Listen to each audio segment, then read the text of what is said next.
नमस्कार, आर्यावर्त टाइम्स में आप सभी का स्वागत है। हमारे भारत के प्रधानमंत्री श्री नरेंद्र मोदी जी विदेश दौरे पर गए हुए थे और इस दौरान वो दो ऐसे देशों की यात्रा की है जिसकी चर्चा न सिर्फ इंडिया बल्कि इंडिया से बाहर भी खूब हुई। और आप सभी को पता है कि रूस और यूक्रेन ये दो देश थे जिसको लेकर के प्रधानमंत्री की यात्रा को लेकर के खूब चर्चा हुई, न सिर्फ इंडिया में बल्कि इसके बाहर भी। और आप सभी को यह भी बता दें कि प्रधानमंत्री मोदी जी का साफ ये कहना था कि हम वहां पर शांति दूत बन करके गए हुए थे। हम दोनों देशों को नहीं चाहते कि आगे लड़ाई लड़े। और इसके साथ ही भगवान बुद्ध का भी बात उन्होंने कई जगह अपने बयानों में किया। कई जगह उन्होंने पोलैंड में भी जाकर भी कहा कि भगवान बुद्ध को हम मानने वाले हैं। और आप सभी को बता दें कि वो किसी भी तरीके की हिंसा को नहीं एक्सेप्ट करते थे। शांति से पूरे विश्व को चलाई जाए और इंसानियत को बढ़ावा देने की बात प्रधानमंत्री मोदी जी ने कही थी। और रूस और यूक्रेन का मामला शायद आप भी जानते होंगे, कई महीनों से लगभग वर्षों से हम कह सकते हैं युद्ध उनके बीच चल रहा है। मध्यस्थता के लिए बहुत सारे लोग आए गए लेकिन युद्ध रुकने का नाम नहीं ले रहा है। यूक्रेन एक छोटा देश रसिया को चैलेंज भी अब करने लगा है। आप सभी को बता दें कि प्रधानमंत्री श्री नरेंद्र मोदी जी जब यूक्रेन भी गए हुए थे, जेलेंस्की से जब वहां पर बातचीत किए तो जेलेंस्की का यह कहना था कि प्रधानमंत्री मोदी जी तो शांति चाहते हैं लेकिन रूस शांति नहीं चाहता है, पुतिन शांति नहीं चाहते हैं। अगर वो चाहते तो युद्ध होता ही नहीं। इसके साथ साथ भारत और रूस के व्यापार पर भी उन्होंने टिप्पणी करी थी।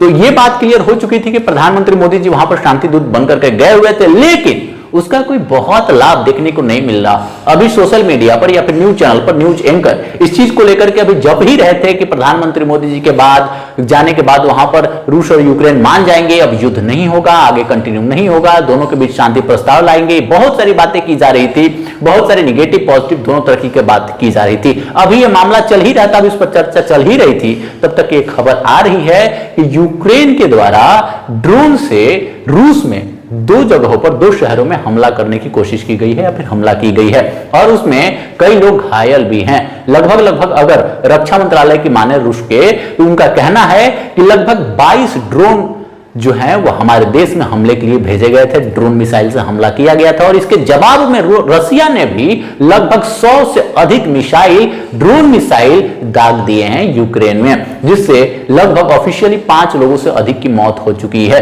तो ये बातें, ये खबर जो निकल करके सामने आ रही है वो यही आ रही है कि प्रधानमंत्री मोदी जी के जाने के बाद, शांति प्रस्ताव देने के बाद भी रूस और यूक्रेन ठहरने का नाम नहीं ले रहे हैं और युद्ध कंटिन्यू रहेगा।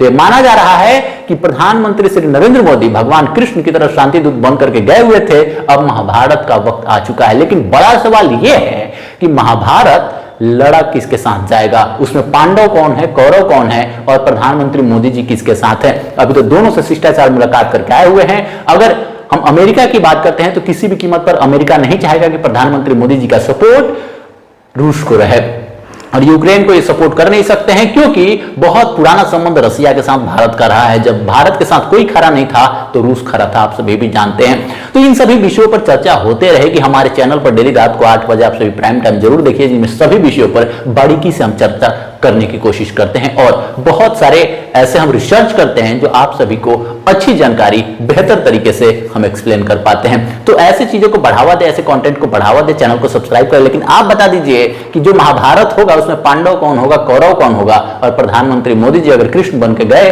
तो किसके तरफ से गए और किससे मांग करने गए, जरूर जवाब दीजिएगा। लेकिन अभी जो माहौल दिख रहा है निश्चित तौर पर अभी माहौल गरमाया हुआ है और जेलेंस्की ने इस चीज की जो है शिकायत की है कि रूस को ऐसा नहीं करना चाहिए, सैकड़ों ड्रोन नहीं दागने चाहिए, सैकड़ों ड्रोन मिसाइल से हमला नहीं करना चाहिए। आप सभी को बता दें कि यूक्रेन के द्वारा जो हमला किया गया उससे जो रूस में जो सबसे बड़ी बिल्डिंग है उसका एक फ्लोर लगभग क्षतिग्रस्त हो चुका है और इसके साथ साथ कुछ लोग घायल भी हैं। चलिए ऐसी खबरों के लिए आर्यावर्त टाइम्स को सब्सक्राइब जरूर कर लीजिएगा, वीडियो को लाइक एवं शेयर कीजिएगा। धन्यवाद।